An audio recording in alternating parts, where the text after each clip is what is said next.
Қаламыздағы нөмірі 1 мемлекеттік мамандандырылған өртке қарсы қызмет жасағы биыл қыркүйек айында өзінің 30 жылдық мерейтойын атап өтпек. Бүгінгі таңда құрамында 154 өрт сөндірушісі бар, 26-дай арнаулы және негізгі техникасы бар Жаңаөзен жасағы республика бойынша өрт сөндіруші жасақтардың ішіндегі ең ірісі болып отыр. Мұқанов Сейітмолда басшылық ететін мемлекеттік мамандандырылған өртке қарсы қызмет жасағының құрамында 3 бөлімше бар. Нөмірі 3 бөлімшесіне өзен мұнай газ объектілерін, нөмірі 4 бөлімшесіне газ өңдеу заводын, нөмірі 7 бөлімшесіне қаланы, қала маңындағы тұрғын поселкелерін өрттен қорғау жұмыстары міндеттелген.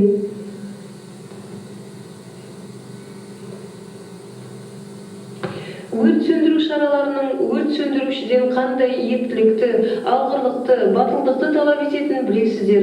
Өрттің тез арада сөндірілуі өрт сөндірушілердің жұмыла жасаған сәтті қимыл қозғалыстарына бірден-бір байланысты.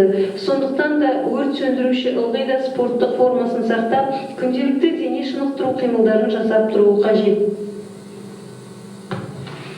Жасақ құрамындағы өрт сөндірушілерді спортқа баулу, түрлі спорт түрлерінен жасақ ішінде, қала деңгейінде жарыстар өткізу, өрт сөндірушілерге күнделікті тренажер залында жаттығуларына мүмкіндік жасау, бұл осы жасақ бастығы Мұқанов Сейітмолда мен оның тәрбие жөніндегі орынбасары Жарылғапов Жеңістің жұмыс стилі десек артық айтпаған болар едік.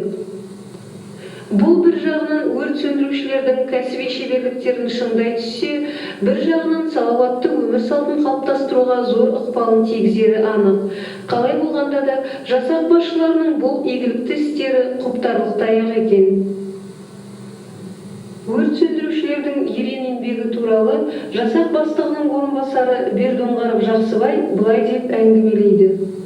Табыстар негізінде алып қарасақ, өткен қаламыз бойынша да, және облыс бойынша да жетістіктеріміз баршылық. Оның жігіттеріміз көрсетіп те, әртүрлі жұмыстармен де, өздерінің ниеттерімен де көрсетіп жүр. Басқа күнделікті қызмет бойынша қарастырсақ, біздің жетістіктеріміз облыс бойынша, мысалы биыл 98 жыл бірінші орын алдық. Оны біздің табыстармен есептейміз. Оның ішінде біздің әкімшілік шара қолдану, өрттің алдын ала қадағалау, осы сала бойынша да үлкен табыстарға жеттік. Тағы айтатын келетін зат, бүткіл облыс бойынша Динамо жүйесі бойынша спорт жағынан да бірінші орында келедіміз. Біздің жігіттеріміз спорттан көп түрлерінен қатысып табыстарға жетті. Өздеріміздің жасақ бойынша осы спорт түрлерінің әртүрлі сайыстар өткізіп тұрамыз. Мысалы, өткен жылдың өзінде 12 спорт түрінен жарыстар өткіздік. Кәсіби спортымыз мажарный полководец спорттан да көп нәтижеге жеттік. Өткен жылы 2-ші орын алдық. Сіздің енді өрт сөндіру саласында істеп кеткен ардагерлерге және жеке құрамыңызға қандай тілегіңіз бар? Жеке құрамда істеп кеткен ардагерлерімізді әр уақытта өзіміздің көңілден осындай мереке тұсындарында басқа кездерде көмек беріп, шақырып, ақыл тәрбиелерін алып, әр уақытта ақылдасып отырамыз.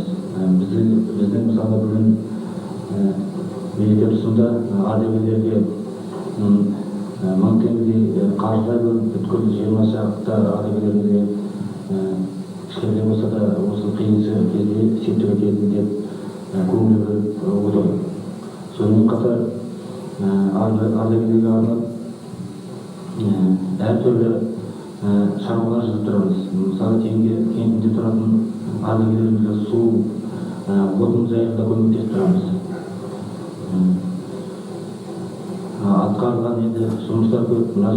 Жас жігіттерімізбен сөйлесіп, өрттің қалай сөндіруін, солар тәрбие жайында да ақыл кеңес беріп сөйлесіп отырмыз. Олар бізден жағдайларын сұрап, балдарымызға, жігіттерімізге тәрбие көмектесіп тұрады. Біз олардың тек ардагерге айтатын тек алғысымыз осындай бүткіл өмірінде көрген тәрбиесін біздің жігіттерге беруге тек қуанып қоштап отырмыз.